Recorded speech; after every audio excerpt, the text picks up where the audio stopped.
Hello anh em, bác khách order về mà yêu cầu phải trắng như ngọc trinh. Thôi thì lại ngứa tay vệ sinh cho bác khách quả tay cầm Apex 2 Gundam Limited. Bây giờ hãy cùng đi vào vệ sinh từng bước chi tiết nhá. Chiếc Apex 2 Gundam này khi đặt về trong tình trạng khá mới anh em nhé. Dù đã được tuyển chọn kỹ nhưng vẫn phải vệ sinh lại để đến tay bác khách phải là đẹp nhất có thể. Quy trình vẫn như cũ, đeo găng tay, sử dụng dung dịch chuyên dụng để làm sạch.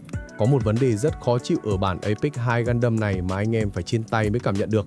FlyDigi làm chất liệu bề mặt của hai cover, tôi vẫn cảm giác nó được làm bằng silicone anh em ạ. Mà anh em biết rồi, silicone rất dễ bám bụi bẩn.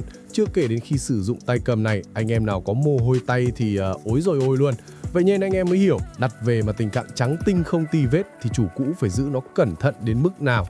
Riêng việc tôi đi tìm chiếc tay còn mới như vậy đã mất khá nhiều thời gian. Cũng may là nguồn tốt nên khá yên tâm anh em ạ. Tổng cộng chắc cũng phải 4-5 cái tay Apex 2 Gundam này được đến với các nhà sưu tầm Việt Nam mà không có một sự luyến tiếc nào, toàn khen tay mới như bóc hộp anh em ạ. Đây, tôi cho anh em xem một tác phẩm nghệ thuật được tạo nên bởi mồ hôi và sự nhiệt huyết nhá. Màu nó cứ phải gọi là cháo lòng limited luôn. Loại này thì thôi, đặt về ngại lắm để nhường các anh em khác. Có một lời khuyên chân thành cho anh em là không nên sử dụng grip tape. Nôm na nó là miếng dán đề can hoặc silicone mà anh em hãy sử dụng để bảo vệ vỏ ngoài của tay cầm.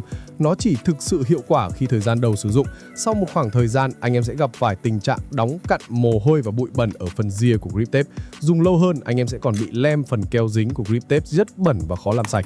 Tôi khuyên anh em là vệ sinh mỗi lần sử dụng xong là cách tốt nhất để giữ tay cầm luôn mới. Không cần quá cầu kỳ. Nếu anh em không có dung dịch vệ sinh chuyên dụng, có thể dùng cồn 70 để vệ sinh. Mồ hôi và bụi có thể được làm sạch tốt. Vẫn lưu ý anh em nhé, để đảm bảo tay cầm luôn mới, bắt buộc phải lau chùi sau khi sử dụng tay cầm chơi game. Đặc biệt là các tay sáng màu, anh em nào không có thời gian cứ chọn màu đen, tối màu cho tôi. Hoặc tay cầm có bề mặt bóng, không bám bẩn là một lợi thế nha anh em. Tất nhiên các phiên bản sau này đều đã khắc phục được các lỗi đó rồi. Nhưng với một số anh em thích sưu tầm đồ cổ thì có lẽ trưng tủ là lựa chọn tốt nhất để giữ tay cầm trong tình trạng đẹp nhất. Sau khi kiểm tra tổng thể xong, tôi thường sẽ test qua chức năng của tay cầm bằng app hoặc phần mềm chuyên dụng.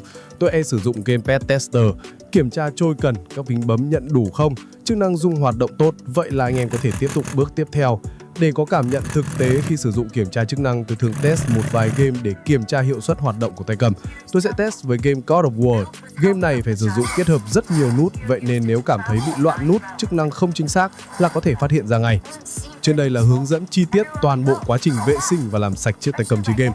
Có gì thắc mắc anh em cứ comment xuống bên dưới, tôi sẽ giải đáp cho anh em nhé. Nếu thấy hữu ích, hãy cho tôi một like và một share để tôi có thể chia sẻ thêm nhiều hướng dẫn hữu ích cho anh em nhé. Đừng quên follow kênh để nhận thông báo sớm nhất khi có video mới nha anh em. Cảm ơn anh em đã xem hết video. Chúc anh em vệ sinh tay cầm thành công.